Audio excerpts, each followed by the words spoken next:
me. I'm all the way up. All the way up. I'm all the way up. I'm all the way up. Nothing can stop me. I'm all the way up. Show it what you want, show it what you need. My niggas run the game, we ain't never leave, never. Assalamu alaikum wa rahmatullahi wa barakatuhu. Barka dai da fatan kowa da kowa yana lafiya. To idan ba ku manta ba, a wancan bidiyon na nuna muku yadda candlestick suke, na nuna muku kala-kala. To a wannan bidiyon ina so in nuna muku yadda za ka fitar da shi a cikin chart. Dama kuma na riga da na faɗa muku inda mutum ya kamata ya amfani da candlestick, akan resistance yake ko akan spot, a daidai kan breakout yake ko kuma akan top yake. In dai har za ka tsaya ka fahimci trading ka koye shi, to yana da sauƙi sosai. To yanzu dai bari in shiga cikin chart ɗin domin na yi adin ɗin trend line. Yawa, to kamar yadda ga wannan trend line ɗin ja da na zazzana, shine inda ya kamata idan ka ga candlestick kamar su 3 black crown ko evening star ko shooting star, ka bambance ka ce to gashi wannan kasuwa za ta yi sama. Duka zan zo muku bayani yadda za ka zo ka sa trend line da yadda za ka zo ka yi amfani da shi a cikin kasuwa. To yanzu misali wannan, in dai ka sa trend line, market ta taho ta yi touching din trend line din, in dai har ba ta yi break out ba, to za ta dawo. To anan ne za ka samu confirmation candlestick wanda zai ba confirmation kasuwan nan fa za ta yi dawo. To anan ne ya kamata ka yi amfani da trend line.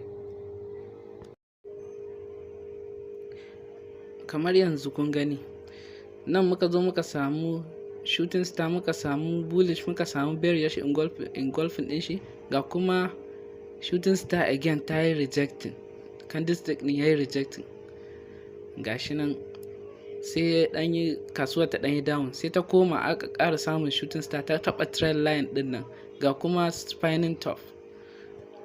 To doji kenan, sai kasuwa ta yi down trend. To nan ma sai muka samu bullish, sai kuma muka samu again bullish a saman shi, ya ɗara wancan bearish din na baya, kaga ya yi engulfing kenan. Sai kasuwar muka samu sai ta yi pushing off. To da ta yi pushing off, nan ma sai muka samu shooting star, kasuwar ta yi down, shine kasuwar ta zo hannan. Nan sai muka samu long bullish. Bari mu ƙara buɗe chart din. Yawwa, da muka samu long sai kasuwar ta yi pushing up. Nan sai muka samu shooting star, gashi nan ta touching din trend line din, sai kasuwar ta zo da ya taba trend line din sai ta yi down trend. Da ya zo kan trend line sai muka samu bullish nan, sai kasuwar ta yi sama. Nan sai muka ƙara samu bearish ya yi engulfing din bullish din na baya, sai kasuwar ta yi. Nan sai muka samu hammer, sai kasuwar ta yi sama. To da kasuwar ta tashi sai ta yi break out a nan wajejen. Idan ka kula za ga ta yi break out, ta yi retest, gashi nan a saman retest din sai ta sa bearish engulfing, sai kasuwar ta yi down. Sai a nan sai ta zo ta yi create din double top. Na san wasu da yawa sun san meye double top. To da ta zo ta yi create din double top, gashi ya fita ya yi up. Idan kun kula gashi nan kasuwar ta zo ta yi break out, ta yi break out wannan jan trend line din da na zana. Kun ga tunda na zano shi daga can bai break out ba, sai da ya zo nan ya zo ya break out, ya yi retest, ya sa hammer din nan, shi ya sa kasuwar gashi nan da ya sa hannun hammer, retest din da ya zo ya yi shine ya sa hammer, shine kasuwar ta yi uptrend. Gashi daga nan sai ta zo ta sa shooting star kala-kala, sai kasuwar ta yi down.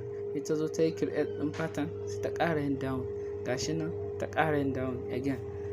To yanzu ina muke expect, muna expect ta zo ta yi retest a wannan kan trend line din, sannan ta koma sama kasuwar.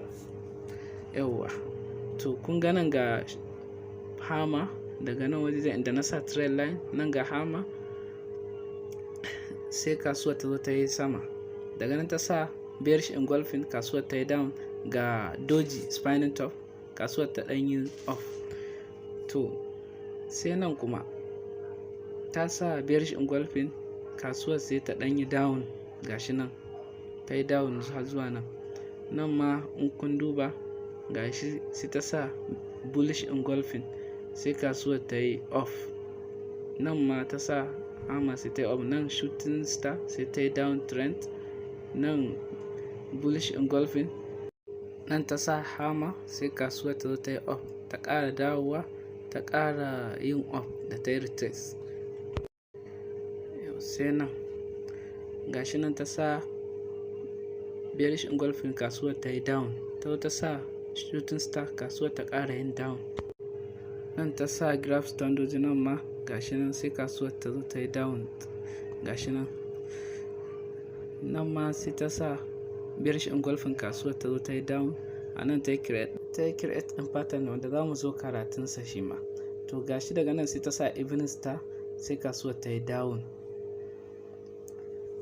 Sai nan hama ɗin nan sai kasuwar ta zo ta yi off daga nan, gashi nan yawwa.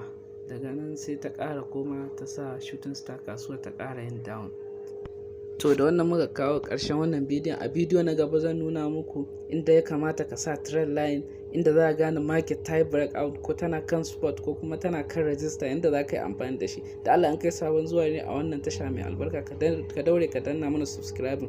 Mun gode. Nothing can stop me. Nothing can stop me. I'm all the way up. All the way up.